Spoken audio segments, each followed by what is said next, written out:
यह कहानी शुरू करने से पहले यह समझना जरूरी है कि मृत्यु भोज क्या होता है और यह परंपरा कहां से शुरू हुई। मृत्यु भोज एक आकस्मिक अनुष्ठान नहीं है, बल्कि इसे सदियों पुरानी सामाजिक और धार्मिक परंपराओं से जुड़ा हुआ माना जाता है, जिसका मूल उद्देश्य कभी आत्मा की शांति, दान और सेवा था। लेकिन समय के साथ यह परंपरा कैसे बदली, इसमें सामाजिक दबाव कैसे जुड़ गया और कैसे एक धार्मिक कार्य धीरे धीरे एक मजबूरी बन गया, इस कहानी को समझने का असली उद्देश्य यही है। मृत्यु भोज की उत्पत्ति और उद्देश्य को समझना महत्वपूर्ण है। यह परंपरा, जो सामाजिक और धार्मिक रीति रिवाजों में निहित है, आत्मा की शांति और सेवा के लिए लक्षित थी। समय के साथ यह एक सामाजिक दायित्व में बदल गया। यह कहानी किसी व्यक्ति, जाति, धर्म या आस्था पर आरोप नहीं लगाती, बल्कि एक परंपरा के सफर को समझने की कोशिश करती है कि वह परंपरा कैसे शुरू हुई और आज किस रूप में हमारे सामने खड़ी है। तो चलिए,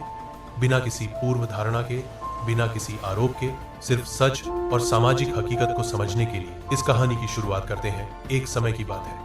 मृत्यु भोज की परंपरा भारत के ग्रामीण और अर्ध ग्रामीण समाज में सदियों से चली आ रही एक ऐसी सामाजिक रस्म है जिसकी जड़ें मूल रूप से श्राद्ध और पितृ तर्पण जैसी वैदिक परंपराओं से जुड़ी मानी जाती हैं, जहां किसी व्यक्ति की मृत्यु के बाद उसके परिजनों द्वारा आत्मा की शांति के लिए दान, तर्पण और सीमित ब्राह्मण भोजन कराया जाता था। लेकिन समय के साथ ये धार्मिक कर्म एक सामाजिक अनिवार्यता में बदलता चला गया और धीरे धीरे ये धारणा समाज में गहराती चली गई कि यदि मृत्यु भोज नहीं किया गया तो मृत आत्मा को शांति नहीं मिलेगी, परिवार पर पितृ दोष लगेगा और समाज में उस परिवार को तिरस्कार की दृष्टि से देखा जाएगा। इसी डर और मान सम्मान की भावना ने मृत्यु भोज को एक मजबूरी बना दिया, विशेषकर गांवों में जहां सामाजिक स्वीकृति और लोकल प्रतिष्ठा जीवन का बड़ा आधार मानी जाती है। परिणाम स्वरूप जिस परिवार पर पहले से ही किसी प्रियजन की मृत्यु का गहरा शोक होता है, उसी परिवार को समाज के दबाव में आकर सैकड़ों लोगों को भोजन कराने, महंगे पकवान बनवाने, टेंट, बर्तन, पंडाल और पंडित की व्यवस्था करने जैसी भारी आर्थिक जिम्मेदारियां उठानी पड़ती हैं।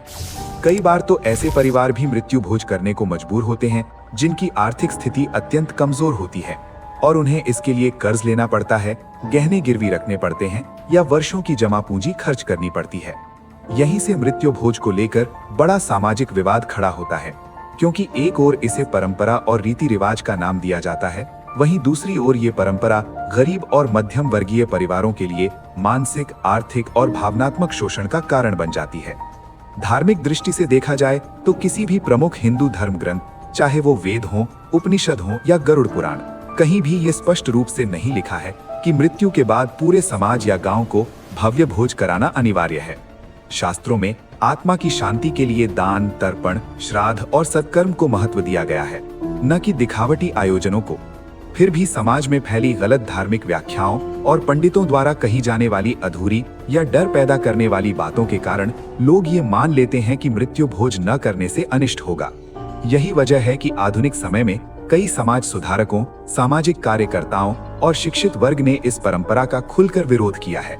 और इसे बंद करने या सीमित करने की अपील की है। कुछ राज्यों और समाजों में सामूहिक निर्णय लेकर मृत्यु भोज को त्यागने की पहल भी की गई है, जहां ये तय किया गया कि मृत्यु के बाद केवल प्रतीकात्मक भोजन या दान किया जाएगा, न कि बड़े पैमाने पर आयोजन। इसके बावजूद समस्या ये है कि सामाजिक ताने बाने में बसी ये परंपरा एक व्यक्ति के चाहने या न चाहने से समाप्त नहीं होती, क्योंकि डर ये होता है कि अगर एक परिवार ने मृत्यु भोज नहीं किया तो समाज उन्हें अलग थलग कर देगा, रिश्तेदार कटु बातें कहेंगे और भविष्य में किसी भी सामाजिक कार्यक्रम में सहयोग नहीं करेंगे। इस तरह मृत्यु भोज एक धार्मिक कर्म न रहकर सामाजिक दबाव का हथियार बन गया है, जिसका समाधान केवल कानून से नहीं बल्कि सामूहिक सोच और सामाजिक जागरूकता से ही संभव है। निवारण के रूप में कई विद्वानों और धार्मिक गुरुओं ने ये सुझाव दिया है कि मृत्यु भोज की जगह गरीबों को भोजन कराना, अस्पतालों में दान देना, वृक्षारोपण करना, गौशाला या अनाथालय में सेवा करना कहीं अधिक पुण्यकारी और मानवीय कार्य है। कुछ परिवार अब ये भी करने लगे हैं कि वे मृत्यु भोज के नाम पर सादा भोजन केवल जरूरतमंदों को कराते हैं या उस खर्च को शिक्षा और स्वास्थ्य जैसे कार्यों में लगाते हैं, जिससे मृत आत्मा के नाम पर समाज को वास्तविक लाभ मिल सके। इस पूरी परंपरा का सबसे बड़ा विवाद यही है कि जहां एक ओर इसे धर्म से जोड़ा जाता है, वहीं दूसरी ओर ये धर्म की मूल भावना करुणा, सरलता और सेवा के बिल्कुल विपरीत खड़ी दिखाई देती है। इसलिए आज के समय में मृत्यु भोज को लेकर ये आवश्यक हो गया है कि समाज आत्ममंथन करे, ये समझे कि परंपरा और अंधविश्वास में क्या अंतर है, और ये स्वीकार करे कि किसी आत्मा की शांति दिखावे से नहीं बल्कि सच्चे कर्म और भाव से होती है। जब तक ये समझ हर व्यक्ति के भीतर नहीं आएगी, तब तक मृत्यु भोज जैसी परंपराएं शोक को व्यापार और मजबूरी में बदलती रहेंगी। लेकिन जिस दिन समाज सामूहिक रूप से ये तय कर लेगा कि शोक के समय दिखावा नहीं, संवेदना और सेवा ही सबसे बड़ा धर्म है, उसी दिन मृत्यु भोज जैसी परंपराएं अपने आप सीमित हो जाएंगी या समाप्त हो जाएंगी।